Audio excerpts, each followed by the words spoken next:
The election is far from over in Arizona. The final count from here in the state's largest county isn't expected before Friday.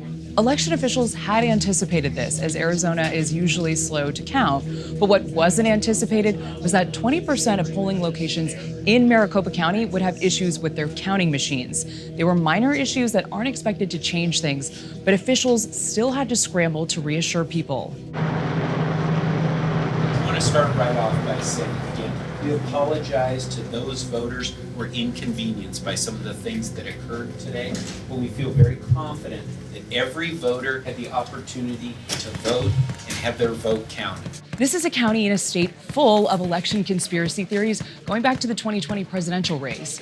Republicans here have primed their supporters for months to expect fraud, and many of the conservative voters we talked to were fully bought in. Do not let your ballot get adjudicated. Do not move until your ballot gets taken the right way. We just want a good, solid election. It's not happening today, you guys. It's just not. Do you feel confident about the voting system here in Maricopa County? Not with Dominion, no. None whatsoever. Listening to everything we've heard this, well, not just this morning, but what's going on this morning around the country. Machines not working. Drop it in box 3, or, it's insane. This type of distrust made the atmosphere here in Phoenix tense ahead of the election, especially over the last few weeks that there have been reports of alleged voter intimidation and ballot box watching.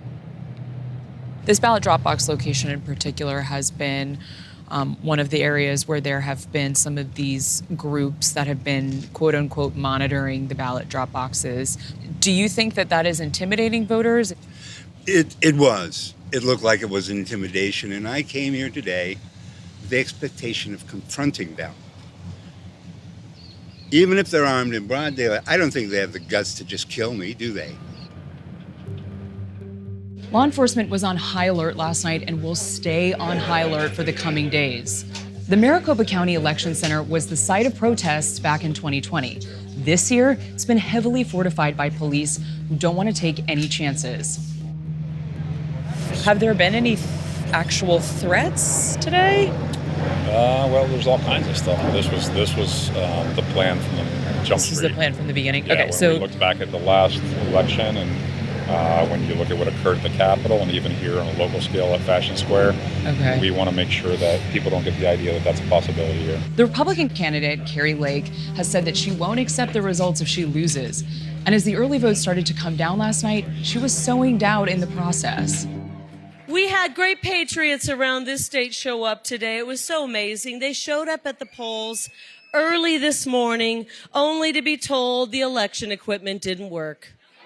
2 minutes into voting, we had people being told, well, you're going to have to put your little ballot over here into another box. Arizona is one of the few places where governor and Senate races haven't been called yet. So the stakes here have gotten even higher since the red wave the Republicans were banking on didn't come through. Standing in their way seems to be young voters who lined up in Arizona, telling us that their biggest motivators were abortion rights, climate change, and quite simply, democracy. Are you excited to vote today? Yeah, this is my first time voting. I just turned 18.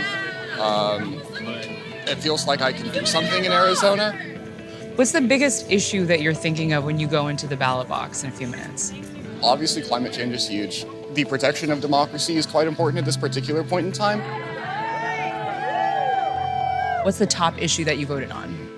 As we can see, we are out here today, and there are long lines.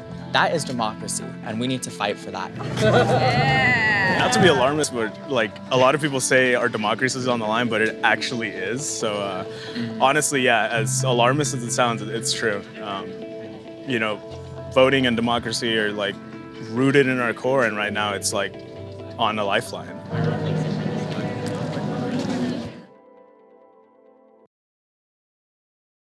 I'm Michael Learmonth, editor-in-chief of Vice News. Too often, traditional news outlets shy away from the real stories and experiences of those living through global conflicts.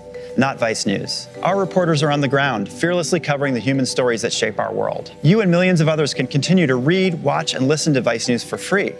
But we hope you'll consider making a one-time or ongoing contribution of any size at vice.com/contribute. Every contribution, no matter how big or small, helps support the journalism Vice News brings to you every day. Thank you.